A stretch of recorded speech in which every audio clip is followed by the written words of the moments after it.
Interpretation of Surah Al-Anfāl. Al-Anfāl, the Spoils of War, Chapter 8. A detailed expanded summary and explanation. Al-Anfāl, meaning the spoils of war, is the 8th chapter of the Quran. It contains 75 verses and was revealed in Medina following the historic Battle of Badr, the first major military encounter between the early Muslim community and the Quraysh of Mecca.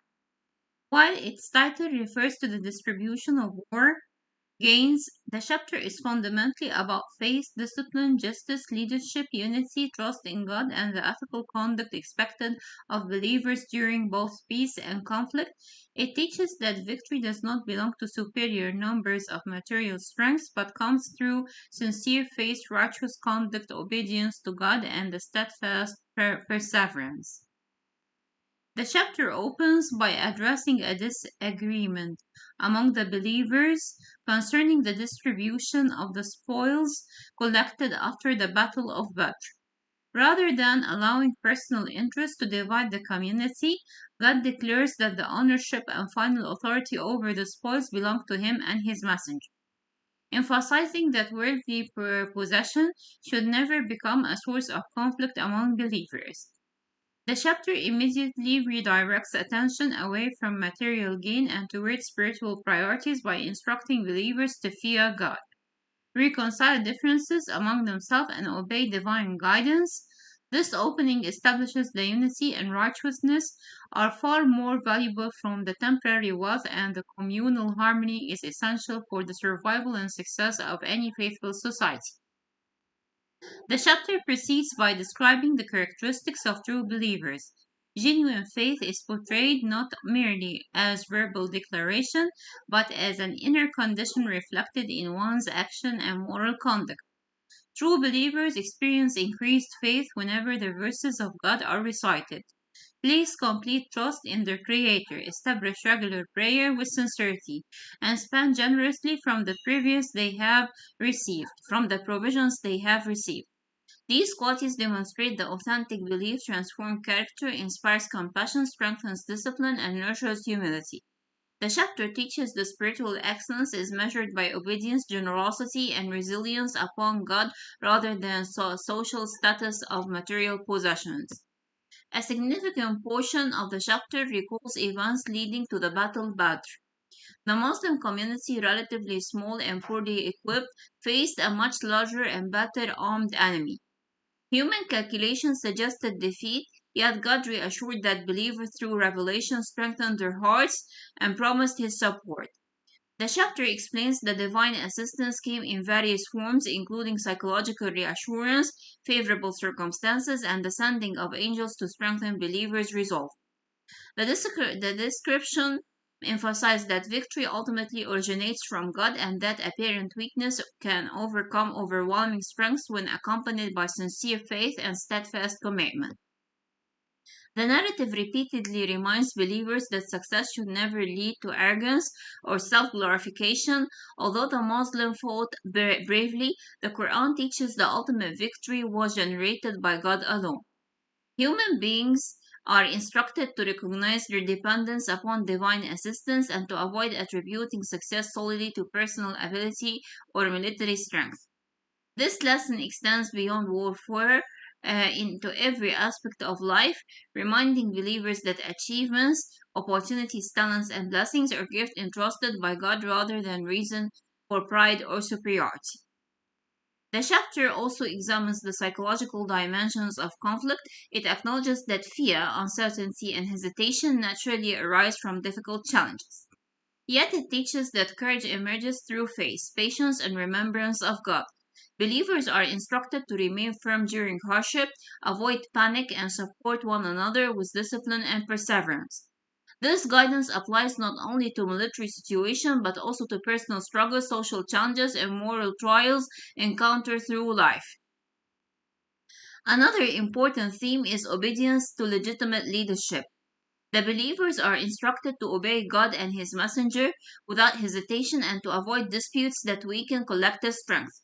Internal conflict, self ambition, and unnecessary arguments are portrayed or causes of failure and decline. The chapter therefore highlights the importance of consultation, cooperation, mutual respect, and disciplined leadership in maintaining a healthy and successful community. Unity is presented as a divine blessing that requires constant protection through humility and shared commitment to justice. The chapter contrasts the attitudes of believers with those who reject divine guidance. The opponents of truth are described as relying upon arrogance, wealth, and worldly confidence while ignoring moral responsibility and divine accountability. Their apparent power ultimately proves temporary because injustice, pride, and corruption undermine lasting success. The Quran warns the societies built upon oppression eventually collapse regardless of their military and economic strength, whereas community founded upon justice, faith, and moral integrity receive divine support and enduring stability. Al-Anfāl also established ethical principles governing warfare. Fighting is never portrayed as an objective in betrayal. Prepare responsibility for defense and and remain open to peace whenever the opposing side sincerely seeks reconciliation.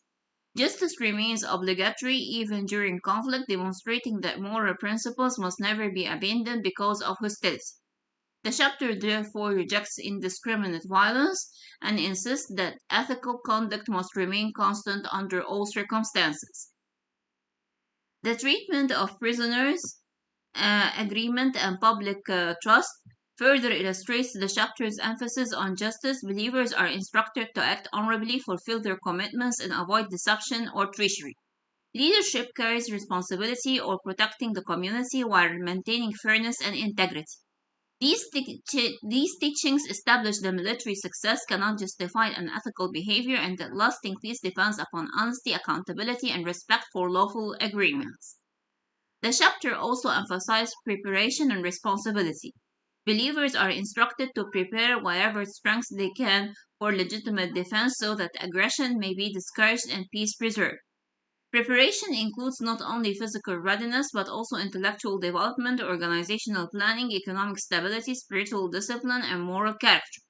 The Quran teaches that responsible preparation reflects trust in God rather than a lack of faith, since believers combine practical effort with complete reliance upon divine wisdom. Another profound lesson concerning migration and mutual support among believers. The early Muslim immigrants who left Mecca and those who welcomed them in Medina and praised for their sacrifices and solidarity. Their willingness to support one another regardless of tribal economic differences demonstrates the faith established a bond stronger than lineage or nationality. The chapter encourages believers to build communities founded upon compassion, cooperation, and shared moral purpose. Throughout Al-Anfāl, the relationship between divine providence and human responsibility remains central. God promises assistance, guidance, and victory, yet believers are consistently required to demonstrate sincerity, patience, preparation, discipline, and obedience. Divine support is not presented as a substitute for effort, but as the blessing accompanying righteous action. The balanced perspective encourages believers to work diligently while recognizing the ultimate outcome remain within God's wisdom. The chapter concludes by reinforcing the importance of loyalty, justice, mutual responsibility, and faithfulness among believers. Communities thrive when individuals fulfill their obligations toward God and one another with sincerity and integrity. The Quran reminds believers that early success is temporary, whereas eternal success belongs to those who uphold righteousness, remain patient through adversity, and place their complete trust in God. Overall summary. Al-Anfāl is far more than a discussion of the spoils collected after the Battle of Badr. It is a comprehensive chapter about leadership, unity, justice, ethical responsibility, discipline, preparation, reliance upon God, and moral conduct during time of conflict and peace. It teaches that true victory belongs to those who combine sincere faith with responsible action, humility with courage, and strength with justice. Material success is temporary, but spiritual integrity and obedience to God form the lasting foundation of both individual character and a righteous society. Through its lesson, Al-Anfāl reminds believers that faith is demonstrated through discipline, compassion, honesty, perseverance, and unwavering trust in God's wisdom and guidance. Happy learning and enjoy. I'll see you over.